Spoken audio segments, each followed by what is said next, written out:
Once when I was very young, I accompanied my mother to a neurology appointment. Her seizure activity had suddenly escalated. The doctor asked her if there were any new stressors in her life. She didn't know that my father had another family 6 miles away, or that within months he would disappear without a trace, leaving both families for a new life in Asia. But she sensed that something was terribly wrong, sensed that things were changing and not for the better, and told her neurologist that she was worried about her husband. His response was, "Uncertainty is the hardest thing for human beings. When this situation is resolved, your seizures will quiet down again." All these years later, there are many ways in which this simple truth continues to be revealed to me. The science is straightforward. Our brains perceive ambiguity as a threat. They try to protect us by diminishing our ability to focus on anything other than creating certainty. The way this translates into modern life, job insecurity takes a more significant toll on our health than actually losing our job. Research participants who were told they had a 50% chance of receiving a painful electric shock felt more anxious and agitated than participants who were told they were definitely going to receive the shock. How to live with uncertainty, with some measure of grace. My friend, American Tibetan Lama Surya Das, loves to tell this story. Once, long ago, a spiritual seeker traveled to the Himalayas on a quest for enlightenment. He had heard fabulous stories of a realized master who lived in a cave in Nepal. The seeker schlepped all his bags to the foot of an extremely high peak. As he struggled up the mountainside, he began to jettison his belongings along the trail. And gradually, hour after sweaty hour, he stripped himself of almost everything. Spurred on by the promise of awakening, he finally pulled himself up and over the final ridge, and there was the cave. Making his way to the opening, he called out his greetings. And although he had been expecting him, nothing could have prepared him for the sight of the teacher seated inside. He was ecstatic. Wasting no time, having distilled his question to just one sentence, he asked, "What is the truth I need to know to realize enlightenment?" The teacher didn't hesitate. Life is fraught with difficulties. To be alive is to suffer. The man was devastated. He had come such a long, hard way. This was not what he wanted to hear. He shook his head in disbelief and then, looking around, said to the master, "Is there anyone else up here I could talk to?" Lama Surya Das tells this story. He laughs and laughs. Unlike a lot of other spiritual teachers, he says, "I am not eager to tell everyone how great it is to face the hardest things for our spiritual growth." He continues joking, "I'm more of a card-carrying member of the ostrich lineage, which teaches a bury your head in the sand practice. No one would rather avoid difficulties and pain more than I." I love Surya's honesty. It's really okay not to want to face it. The problem is, life in a body leaves us no alternative. Vietnamese Zen master Thich Nhat Hanh taught most of us walk without chains, yet are not free. We're tethered to regret and sorrow, fear and longing. We return to the past and continue to suffer. The past is a prison. But you have the key to unlock the door and arrive in the present moment. Breathing in, bring your mind home to the present. Take a step and arrive in the here and now. Many years ago, my friend, Buddhist teacher Sylvia Boorstein began a spiritual practice of courage. I made a vow to myself, she says, that if something was frightening to me and yet within the realm of what I could reasonably expect of myself, I would do it. My general guideline, if other people can do it, I can do it. A saying from the Tibetan Lojong teaching says, join whatever you meet with awareness practice, so even the unexpected becomes the path. Fearfulness is a mind habit, Sylvia continues. Some people have it more than others. It is always extra. Being trapped by fear is a form of delusion. I figured out one day that fear is a series of neuronal discharges in the brain, and I resented feeling that I was being held captive by cerebral squiggles. If I can truly do something, and it would be a wholesome thing to do, I push myself. My grandmother was my first spiritual teacher, she continues. The lesson I learned from her was fortitude in the face of disagreeable situations. Where is it written, she would ask, that you are supposed to be happy all the time? One day, Sylvia was taking care of her 3-year-old grandson, Colin, and took him to visit her friend Mary, a Dominican sister of San Rafael. Many times, Sister Mary had told the story of how formidable passing through the great doors of the convent had been for her when she entered as a novice 30 years earlier. Colin didn't like the entrance either. I don't like these steps, Grandma. Let's go home. Now is not going home time, Colin. Now is visiting Aunt Mary time. I really don't like these steps, Grandma. You don't have to like them, Colin. You just have to go up them. Hold my hand, and we'll do it together. Hold my hand, and we'll do it together. And so Colin climbed the steps, hand in hand with Sylvia, and for years afterwards, encountering a grand staircase, he would say, wow, look at those steps, Grandma. And up they'd go. It's a good directive for us adults, too, to make a spiritual practice of facing our fear. Thich Nhat Hanh taught that everything we encounter can serve as a mindfulness bell, awakening us to the present moment, reminding us to be with all of it, the uncertainty, the pain, the joy.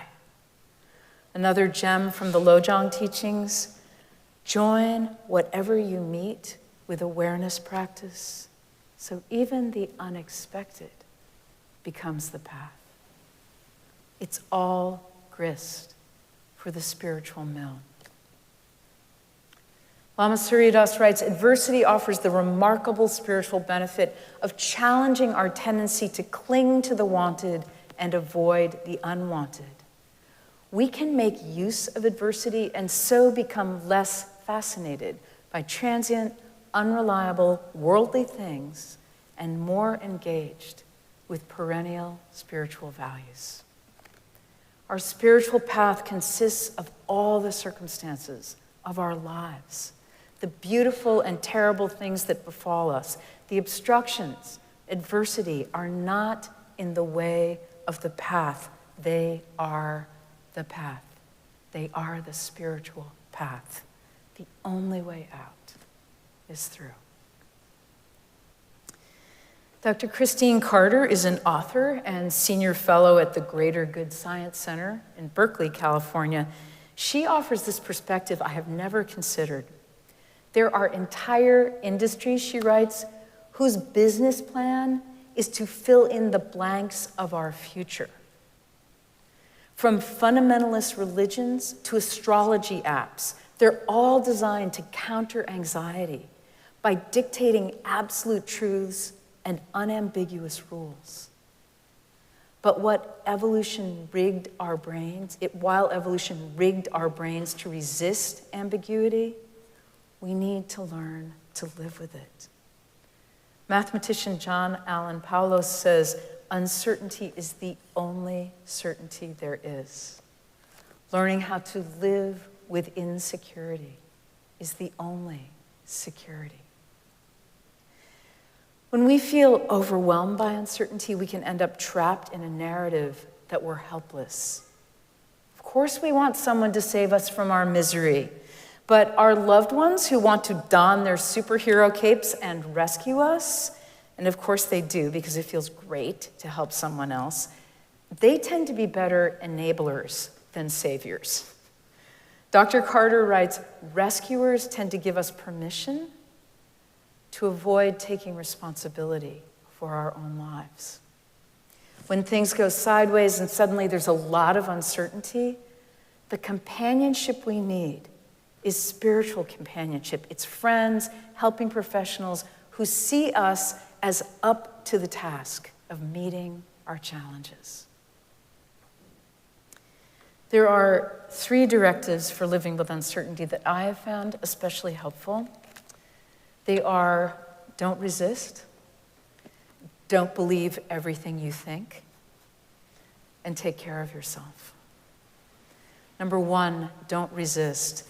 Resistance amplifies pain. And yes, what we resist persists. The alternative is to practice acceptance. Research by psychologist Kristen Neff and her colleagues at UT Austin has shown that acceptance, especially self-acceptance, is a secret to happiness. Acceptance begins with seeing things exactly as they are, surrendering our resistance to a problematic situation, freeing us up to move on rather than remain paralyzed by our fear. Acceptance is not the same thing as resignation. Not giving up is hard work. For example, we might feel frustrated or disappointed, but we're not accepting that things will always be this way. We're accepting that things are as they are right now. And it's important to avoid admiring the problem. Instead, we can take responsibility for our happiness by making the best of what we've been given and focusing on where we want to go from here. Number 2, don't believe everything you think. We overestimate risks and undesirable consequences, and the negativity bias cues us up for failure. We react to events that are happening only in our minds. When we anticipate grief, for example, our emotions surface as if the worst has already happened. When we expect the worst, we're often too afraid or too closed-minded to respond to challenges with creativity and grit. Instead, incline your mind to the best possible outcome. When everything feels out of control and uncertain, we can bring ourselves into the present and just breathe. Find your breath. You can try rescue breathing. Breathe in to a count of 4. Hold for 7. And breathe out for 8. 4, 7, 8.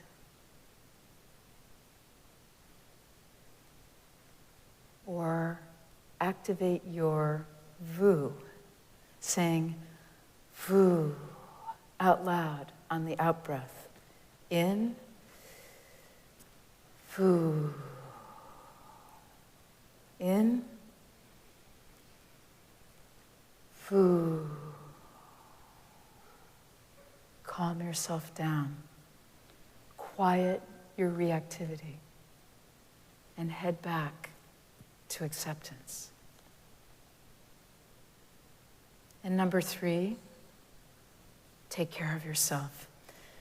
Dr. Carter explains that in times of heightened uncertainty, our brain tries to rescue us by activating our dopamine systems. The rush signals us to seek rewards, so the trick is to make those rewards healthy.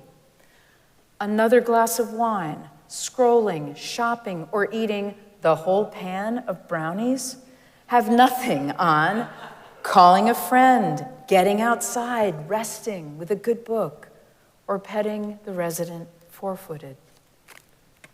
The bottom line is this: do not defer maintenance on yourself or abuse your most valuable resource.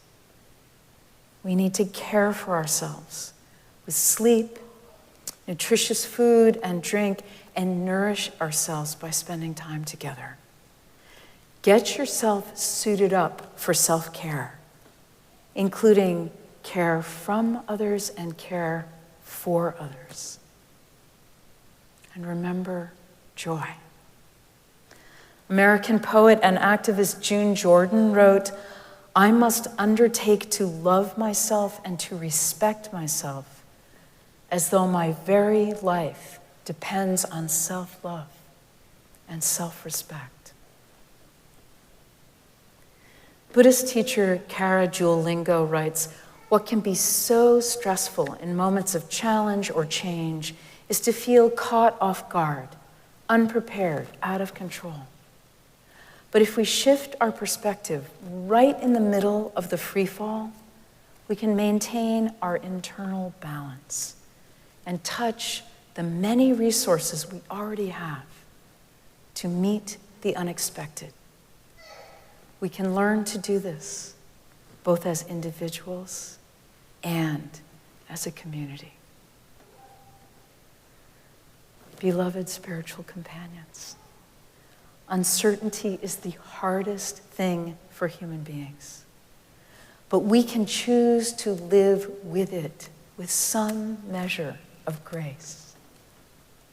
The obstacles are the path. The only way out is through. Don't resist. Don't believe everything you think. And take care of yourself. We don't have to like it. We do have to do it. Let us join hands and do it together. Remember, joy. Amen.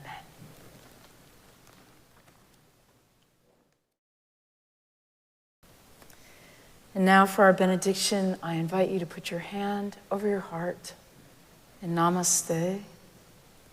I bow to the divine in you.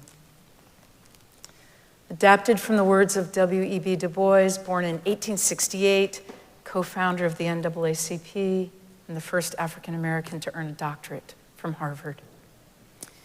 In the wind and the rain, the cold and the storm that make this earth to blossom and bear its fruit, so in our lives it is storm and stress and hurt and suffering that makes us bring the world's work to its highest perfection. Let us learn then, in these growing times, to respect the harder, sterner aspects of life, together with its joy and laughter, and to weave them all into a great web. Let us keep this faith, beloveds, and pass it on. The service begins when the service ends. Bless your hearts. I love you. Amen.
Please visit ascboston.org for more information about this historic Unitarian Universalist congregation. Arlington Street Church, gathered in love and service for justice and peace.